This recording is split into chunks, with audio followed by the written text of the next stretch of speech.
Para milhões de pessoas que vivem com paralisia por uma lesão na medula espinhal, a ideia de recuperar o movimento parece um desafio gigantesco. Mas olha, uma pesquisa super fascinante, bem na vanguarda da neurociência, está mostrando que a tecnologia pode ser a chave para religar os caminhos que o corpo esqueceu.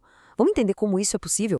Para a gente ter uma ideia da importância dessa nova abordagem, primeiro a gente precisa entender o tamanho do problema. Uma lesão na medula espinhal não afeta só uma pessoa.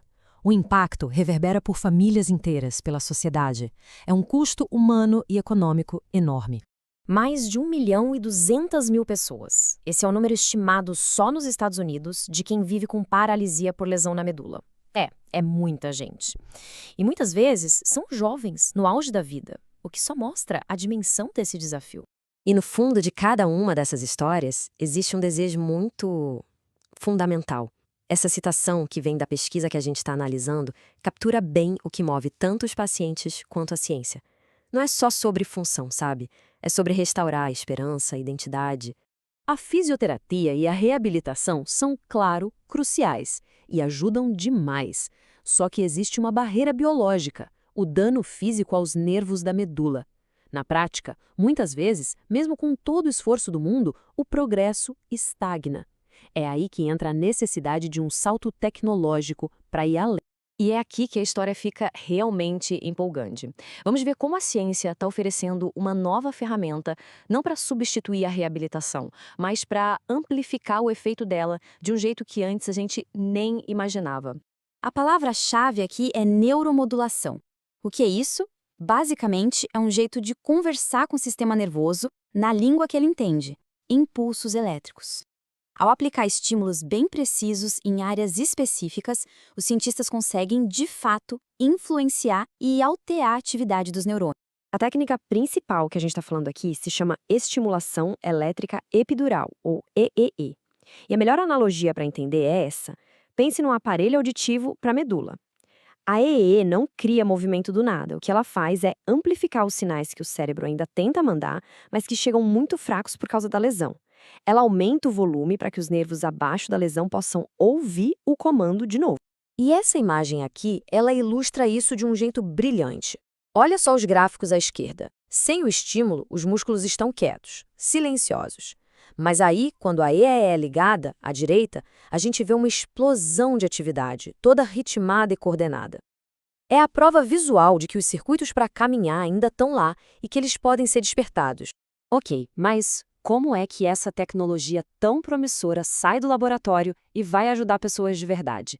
Para isso, a gente vai agora para o Brasil, onde um estudo super importante na Universidade de São Paulo está fazendo exatamente isso. A pergunta central da pesquisa é bem direta. Será que a EEE, quando somada a uma fisioterapia pesada, consegue trazer ganhos de função de verdade, mesmo em casos de lesões antigas, onde se achava que não tinha mais o que fazer? O estudo tem critérios bem específicos sobre quem pode participar, claro. E isso garante que os pesquisadores estejam avaliando um grupo de pacientes com lesões parecidas, o que torna os resultados muito mais confiáveis e fáceis de comparar. É muito importante entender que isso não é uma solução mágica, um conserto rápido. O sucesso aqui depende de uma parceria muito bem planejada entre a tecnologia de ponta e um esforço humano incrível, tanto dos pacientes quanto de toda a equipe. Essa linha do tempo mostra o tamanho do comprometimento. É uma jornada de anos, não de meses. Cada fase foi pensada para maximizar o potencial de recuperação e, ao mesmo tempo, coletar dados muito claros sobre o quanto a intervenção está funcionando. E aqui está a grande sacada do estudo. É um design muito inteligente. Ao fazer com que cada paciente passe por uma reabilitação super intensa antes do implante, os pesquisadores criam uma linha de base. Ou seja, cada paciente se torna seu próprio grupo de controle. Isso é genial, porque permite isolar e medir exatamente qual foi o impacto da EE, o que ela trouxe a mais do que a fisioterapia sozinha conseguiria. Então, o processo se resume a essas 3 etapas. Primeiro, levar o corpo ao limite só com a reabilitação convencional. Depois, a cirurgia para instalar a tecnologia. E, por fim, a fase mais longa e que pode ser a mais transformadora, onde a físio e a estimulação elétrica trabalham juntas para reconstruir essas conexões. Mas a ambição desse estudo vai muito além de só fazer as pessoas andarem. Uma lesão na medula espinhal afeta o corpo de inúmeras maneiras. Então a recuperação também precisa olhar para o todo. A pesquisa também quer ver melhorias no controle da dor, na função dos órgãos internos, até na qualidade de vida e no humor. A ideia é que a ativação desses circuitos neurais pode ter um efeito cascata positivo pelo corpo todo, ajudando em vários outros desafios do dia a dia. No fim das contas, o objetivo maior é a independência. É dar às pessoas mais controle sobre o próprio corpo e sobre a própria vida. Andar é um marco incrível, sem dúvida, mas a verdadeira vitória é a melhora geral na saúde e no bem-estar. Então, o que tudo isso significa para o futuro? Será que a gente está no começo de uma nova era no tratamento de lesões da medula espinhal? Vamos pensar um pouco nas implicações de tudo isso que a gente viu. É muito importante deixar isso claro. A tecnologia é uma ferramenta incrivelmente poderosa, mas ela só funciona em parceria com a dedicação e o trabalho duro do paciente na reabilitação. É a combinação da resiliência humana com a inovação que abre essa porta para a recuperação. E isso nos deixa com uma pergunta bem forte para refletir.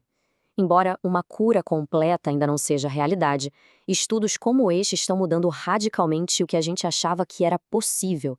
Eles estão transformando a paralisia de uma condição vista como permanente para algo que pode ser ativamente tratado e, em alguns casos, superado de forma significativa.